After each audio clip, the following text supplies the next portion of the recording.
Jadi kemarin gue memang sempat berharap untuk time frame 4 jam Bitcoin di sini ya, untuk dia itu bisa closing di atas temennya persis dari jam 7 sampai jam 11 ya kemarin ya. Karena kayak sisa 20 menit itu kita ada di level 25.1 ya kalau nggak salah di video yang kemarin, tetapi ternyata kita closingnya lagi-lagi ada di bawah teman ya. Lagi-lagi kita closing di bawah sama seperti di tanggal 14 dan di tanggal 13 teman ya. Dan di tanggal 11 ini juga sama teman-temannya, jadi ya kita nggak berhasil closing di level 25.1 dengan volume, tetapi malah kita closing itu di bawah garis krem ini ya. Apa yang gue katakan di video yang lalu, kalau misalnya kita bisa closing di atas garis krem ini ada likelihood kemungkinan besar Bitcoin bisa meneruskan tren kenaikan dia, tetapi nyatanya malah kita mendapatkan volume dam yang cukup besar di jam 11 sampai jam 3 sorenya kemarin. Jadi bukannya kita lanjut naik, malah langsung fake out sampai saat ini teman. Apakah ini adalah pertanda teman ya, dam yang kita alami fake out yang kali ini, apakah benar-benar kali ini kita bakalan fake out teman ya, menuju ke level 21,5 ini, atau let's say ke level 23, 227 itu. Intinya mungkin ini barulah permulaan dimana dam akan dimulai atau tidak teman.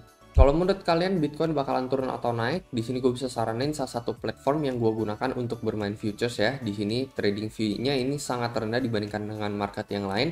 Selain itu dia juga memiliki keunggulan fitur copy trade yang jarang ada di market yang lain. Menurut gue ini cocok banget buat pemula ya. Mereka di sini ada fitur copy trade. Kalian bisa cek sejarah trader masing-masing seperti apa. Sebulan terakhir profit rate-nya berapa, dalam 3 bulan terakhir apakah mereka konsisten profit atau tidak. Jadi menurut gue cocok banget buat pemula. Selain itu bagi kalian yang sibuk kerja, nggak sempat mantengin grafik setiap saat, fitur copy trade ini sangat berguna teman, karena kalau misalkan mereka buka posisi, kita bakalan keikutan, mereka tutup, kita juga bakalan keikutan. Jadi cukup tinggal deposit duit doang, lalu kita tinggal follow copy trader tersebut. Mungkin bagi teman-teman yang tertarik, kalian bisa langsung join BingX, linknya ada di deskripsi di bawah, teman bisa langsung mendapatkan bonus sampai $120. Nah, jadi kalau misalnya kita balik ke chartnya Bitcoin saat ini ya, kita ngelihat belum ada follow up pump lagi teman-teman ya. Jadi setelah dam yang terjadi kemarin, biasanya kan setiap kali kita mengalami dam teman-teman ya, kita selalu naik kembali ke atas ya dengan price action yang lebih kuat gitu, dengan volume pump yang lebih kuat gitu. Tetapi so far kita saat ini hanya mengalami sideways nih teman. Ini udah terjadi semenjak 20 jam terakhir kita udah sideways lah ini ya. Jadi kita nggak mengalami follow up pump dimana kita langsung naik lagi ngelewatin 25k lagi ya, seperti apa yang terjadi di beberapa skenario yang lalu teman-teman ya, dimana kita mengalami dam, kita langsung mantul keras teman, ini juga mantul keras, dan saat ini at least kita nggak ngelihat ini terjadi pada Bitcoin teman ya. Jadi ini cukup mengkhawatirkan. Gue sendiri udah menutup trade gue di BingX ya, dan dengan stop loss kurang lebih sekitar 12%, dimana nanti gue akan jaring lagi teman-temannya di harga yang lebih rendah. Kita akan lihat nanti di level berapa ya. Kalau menurut gue sendiri 23 ini kemungkinan likelihoodnya bakalan ke break ke bawah teman-temannya 23,7 ini teman. Jadi kalau menurut gue sendiri bisa jadi ini adalah pertanda permulaan bearish untuk Bitcoin. Itu juga alasan kenapa gue stop loss di level 12%, min 12%, karena bisa jadi ini pertanda permulaan Bitcoin bisa aja menuju ke level worst case kita yang ada di level 21.500 US dollar untuk Bitcoin teman. Apalagi ternyata kita udah gagal break dari pola ascending triangle ini teman ya. Jadi dari sini kan harusnya kita malah breakout, tetapi nyatanya ini kita di bawah teman ya. Kita malah break ke bawah, dan ini exactly teman ya momen dimana kita break di bawah ascending triangle. Maka garis dari support ascending triangle ini menjadi titik resist terkuat. Itu sebabnya kenapa kita juga mengalami sideways dalam 20 jam belakangan ini nih teman ya.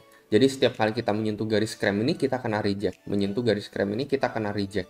Jadi kita nggak bisa balik ke dalam segitiga ini lagi ya. Kalau misalnya balik ke segitiga ini lagi kan at least minimal kita harus menyentuh level 24.500 sampai 24.600 yang so far at least kita nggak lihat sampai saat ini terjadi teman untuk Bitcoin. Jadi bisa jadi ini malah ketika kita kena reject kita bahkan bisa dam lebih parah lagi teman ya. Apalagi kita nggak lihat adanya follow up pump, yang itu juga menjadi alasan ketiga gue ya, alasan kenapa gue menutup posisi trade long gue. Nanti akan gue buka lagi di level yang lebih rendah, kalau bisa sih mungkin di level 21,5 teman-teman dengan stop loss di area 27 ini. Jadi ya paling itu aja teman-teman untuk video kali ini. Kalau menurut pendapat kalian kayak gimana, mungkin kalian bisa coba komentar di kolom komentar di bawah. Basically teman, dam yang kita lihat ini minus 3,4% ini teman-teman ya. Ini belum pernah terjadi pada sebelum-sebelumnya teman-teman. Nah di sini ya ini nggak terjadi. Pokoknya di skenario sebelumnya Dan yang kita alamin ya selama sebulan ini belum pernah terjadi, ini baru aja terjadi kemarin pagi minus 3,4%. Satu candle yang sangat amat besar merahnya teman ya. Jadi satu candle volume merah sangat amat besar minus 3,4%. Setelah itu diikuti oleh sideways yang pumpnya ini hanya kecil gitu ya, hanya sedikit. Ini kedua pertanda ini bisa jadi ini adalah pertanda di mana bearish baru aja dimulai dan bisa jadi pertanda Bitcoin menuju ke level 21,5 teman ya. Jadi ya itu aja sih kalau menurut pendapat pribadi gua. Jadi kita juga harus lihat kalau misalkan DAM dengan satu volume yang cukup parah ya, apalagi sebelum-sebelumnya kan kita ngelihat ini koreksinya dikit-dikit nih, satu candle merah, satu candle merah, satu candle merah teman ya. Jadi nggak satu candle ngehantam merah teman. Ini satu candle ngehantam dengan volume besar teman merah teman ya. Jadi ini belum pernah terjadi sebelumnya. Biasanya sebelumnya kita dicicil turun aja. Kalau ini sekali kehantam langsung minus 3,4%. Jadi ini bisa jadi pertanda permulaan bearish teman ya sampai seminggu ke depan.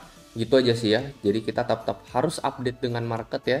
Apapun yang terjadi dalam pasar ya kita lakukan take action sendiri. Kalau misalkan stop loss ya stop loss manual sendiri teman. Jadi jangan tunggu sampai kena liquid. Itu aja temannya dari gua dan seperti biasa sampai jumpa di next video.